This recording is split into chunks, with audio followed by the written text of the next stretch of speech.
Dr. Roger Elmer, Advanced Neurospinal Solutions, and this is continuation of addictions, and now we're talking about the solutions to addiction, and this is at least a two-parter, maybe three, but what do we do? And like I say, the clearer the problem, the simpler the solution.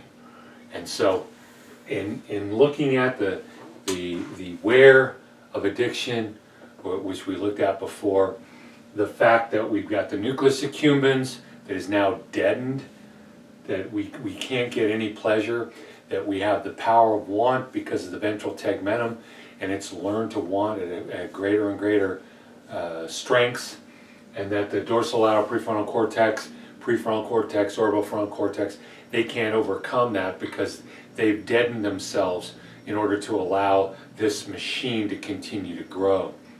And so, because we know the problem, we can begin to walk our way back. Remember I said that the really important principle, one of the foundational principles in neuroscience is the Hebbian principle, that which fires together wires together. Well, the reverse is true, that which does not fire together unwires. So, and that's what we're going to be working to do. So, if the nucleus accumbens is deadened, we have to be okay with not feeling anything and not trying to change that feeling. When you're addicted to crack, it hijacks this system, and even though it's easy to get off the crack, when you get off, you don't have any feelings, and therefore you go back to the crack just to get some kind of feelings. Well, you have to be okay with no feelings for a while, and you have to work to drive the nucleus accumbens from other directions: sunsets, time with your family, time doing things that are learning and growing, all those things. The opportunities are literally limitless because the accumbens is designed, the pleasure center is designed to give you pleasurable outputs for many positive constructive activities. So, and as we stop pushing that system, it starts to come up. It starts to say, I'm not hearing anything right now. I'm not, and so it'll put more receptors on and get more active when you tend to use it. Number two, the ventral tegmentum. The ventral tegmentum is dopamine, but it's emotional dopamine. So you got to be okay with wanting, but not actively going after what you want, but finding new means of stimulating the dopamine circuits. There are other dopamine circuits, and they have to do with motion. Well, ventral tegmentum also has to do with motion, but they're the emotional movement. So getting involved in all kinds of sports or physical activity and that are very helpful because they're a different source of dopamine, and they're constructive. They're actually doing things. You're pushing the dopamine circuits. If you're just pushing the dopamine circuits to learn by using some kind of a substance, like let's say you like to do a hunting video, and normally if you're a hunter, you might use 1, 2, maybe 3 bullets, and you're not gonna shoot very much, and you're gonna bring home 1 deer. But if you're doing a deer hunting video, you might shoot 1,000 bullets and bring home 150 deer, which that is not rational. It's not sane.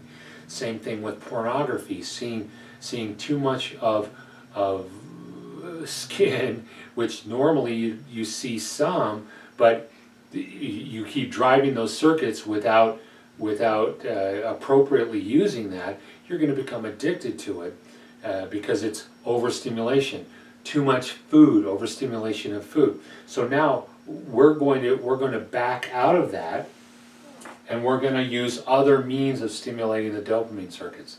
And then the third one is to say no, to practice saying no.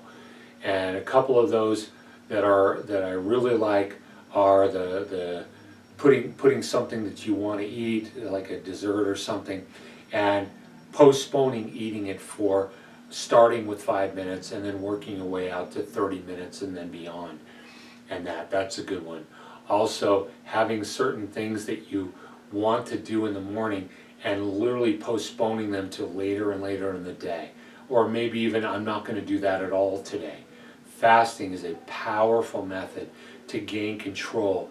If you can imagine your body like a steed, and you're teaching that steed to obey, and it wants to go in a certain direction, you want to go in another, and instead of letting it go that way, you stop that and you try to pull it in the other direction, and it won't go there. So now we'll stop until all of a sudden that urge is gone.